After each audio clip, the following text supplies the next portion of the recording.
Kain tayo guys. May nilaga ako dito, buto-buto. Kain tayo. Ano pa lang to? 6:20. Kain ako ng maaga kasi wala naman sila dito.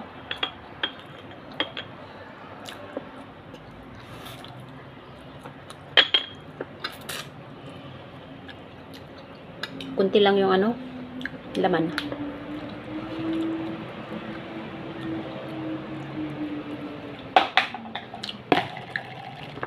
Nung binili ito, madami laman. Tapos tinatanggal ko.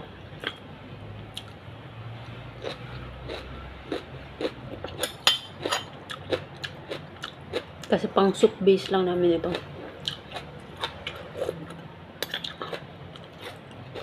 Lagyan natin patis.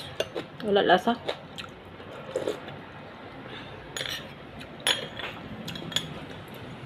Tapos yung sili pigain natin.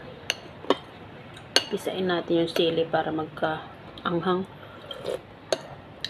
O yun, may anghang na.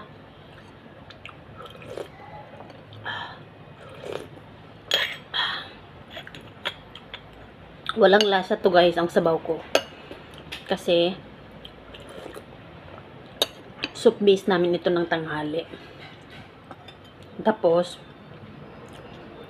yung mga buto-butoan doon pa gawa ng hindi siya napalambot ng mabuti, gawa ng late na sila magsabi na dito daw sila magla-lunch.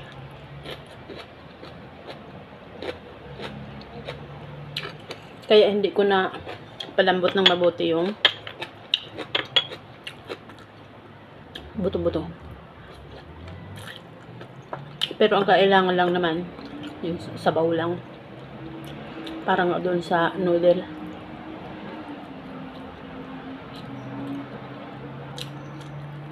Ang ginawa ko, wala akong ulam eh.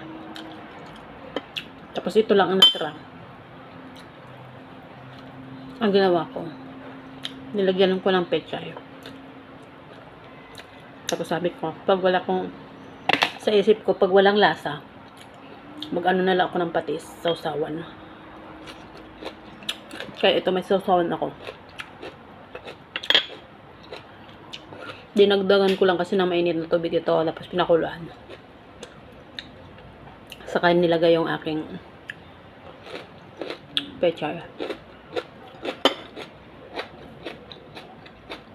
Diyan sa likod ko, merong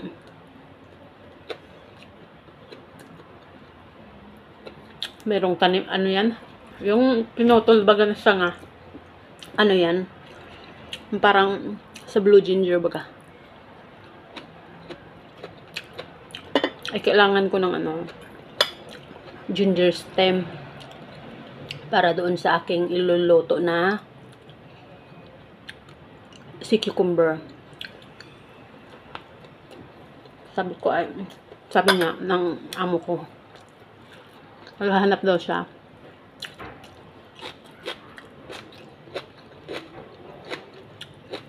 Tapos sinabi naman niya doon sa kanyang pinuntahan, kailangan daw niya ng ginger stem. Ang binigay yan. Yan parang yan eh. Yung salangkawas baga, yung sa blue ginger na ginagamit sa panglaksa. O kaya mga beef soup. Yun. Yung tinatawag na langkawas. Yan ang binigay ng yung hiningian niya. Sabi sa kanya, ayan, ano daw yan? Ginger stem daw yan. Kaso yung ginger, blue ginger. Hindi yung natural na luya.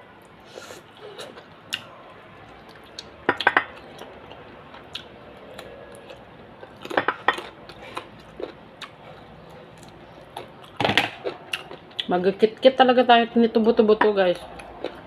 Wala talaga laman. Yung laman yung nakadikit lang talaga sa buto. Pero kahit walang lasa, nakain lang ako.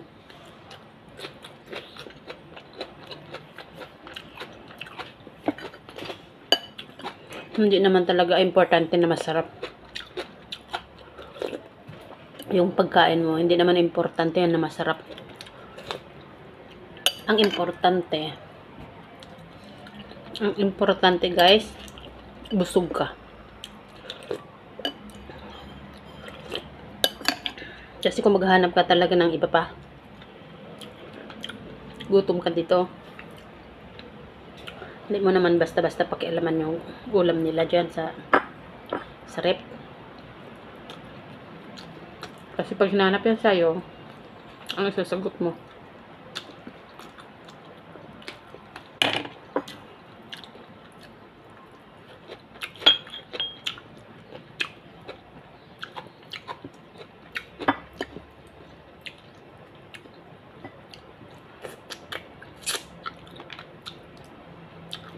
Madami tong buto-buto. Sabi ng amo kong lalaki, ubusin mo yan ng laga kaninang tanghali.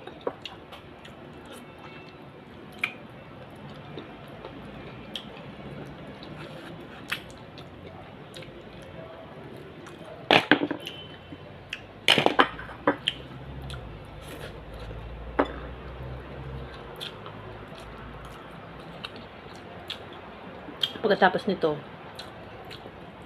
may pinunsahin ako at tupiin. Pero hindi pa ako linis ng CR. Gawa ng andito nga baga sila. Ngayong hapon lang sila umalis. Gawa ng paghati dun sa panganay. Tapos pag alis nga nila, ininit ko na to. May kanin naman akong bahaw sa rep. Microwave ko lang.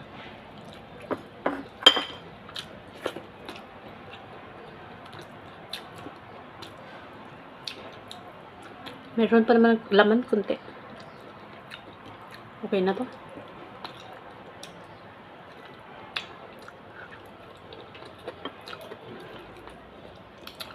Okay na to.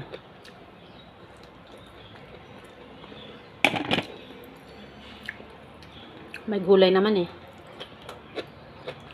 Kahit wala lasa.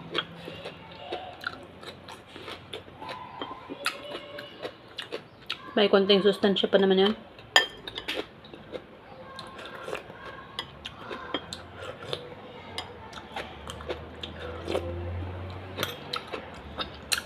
Pag may patis, may lasa na din.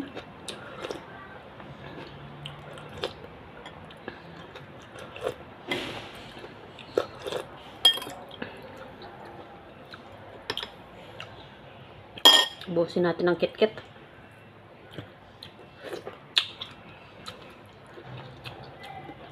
May coriander to eh. Maglagyan ko kanina ng coriander pag pakulo ko. Yung coriander ay durug-durug na.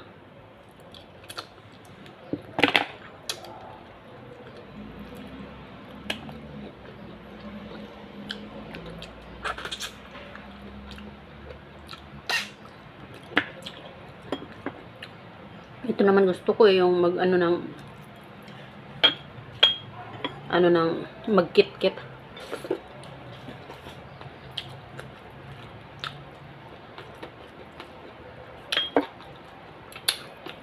Masarap naman pag may patis.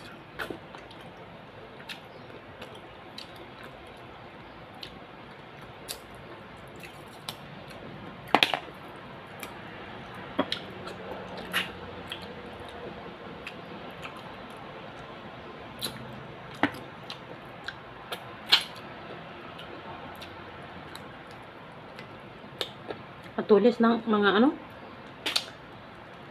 ito.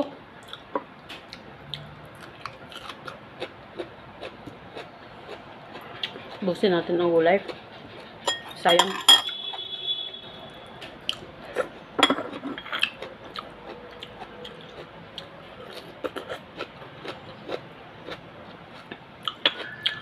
Dilim Ito lang kasi, isang ilaw lang kasi ang bukas. Tapos dyan, wala. Walang ilaw yun. Sarap. Tapos yung cellphone ko pa, malabo. Sira na yan eh. May ano na lang, ayan ang yung cellphone ko may tali na rubber band.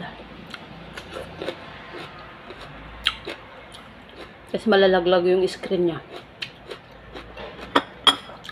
Ang beses na kasi nabagsak yan. Buti gumagana pa. Yung mga cellphone ng mga alaga ko nagkakanda, bagsak. Isang bagsakan lang, wala na talaga. Ang mahal pa naman. Tapos pag ipapaayos pa, ang mahal din magpaayos. Mas mabuti na bumili ng bago. Ako hindi pa ako makabili ng bago, wala pa akong pera.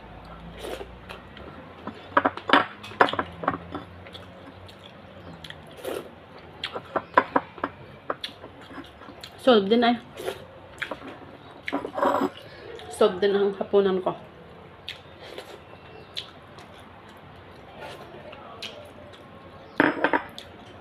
Meron pa ako ditong nilaga na ano, itlog.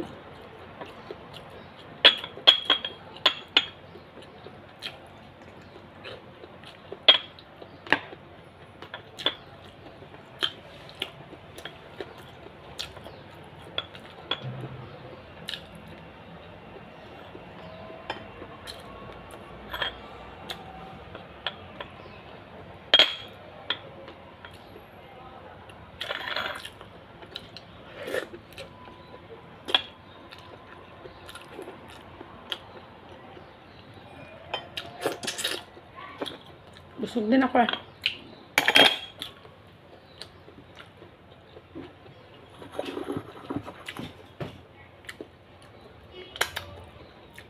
Busog yung bahaw ko.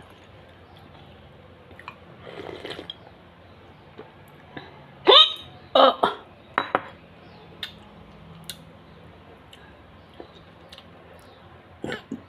Nahigop na ang sabaw eh. Parang ano baga nadidigayo na yung ano nauuhaw. Sarap din ay. Yung ano lang light lang baga ang lasa kasi wala ngang ano seasoning. Bye bye.